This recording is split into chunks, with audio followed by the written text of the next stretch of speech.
তিনি মুক্তিপ্রাপ্ত হয়েছেন।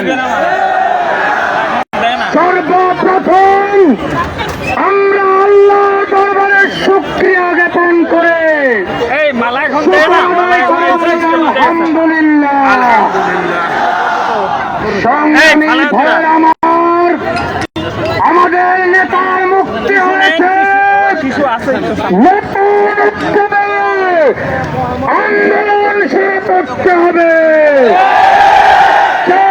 জুলুম নির্যাতন করে ইসলামী আন্দোলনের অগ্রযাত্রাকে রুখে দেওয়ার যারা দিবাস্বপ্ন দেখে তারা ভুলের মধ্যে আছে।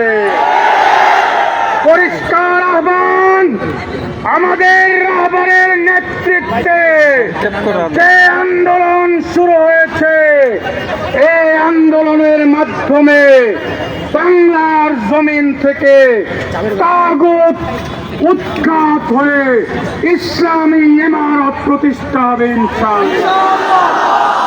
এখন আমাদের সামনে জুমার নামাজ, সংক্ষিপ্ত আপনাদেরকে অভিনন্দন জানাবেন আমাদের কাঙ্ক্ষিত বরণ্য মুক্তিপ্রাপ্ত সিপাহসালার শেখুল হাদিস ইবনে শেখুল হাদিস হযরতুল আল্লাম মামুনুল হক হাফিজাহুল্লাহ।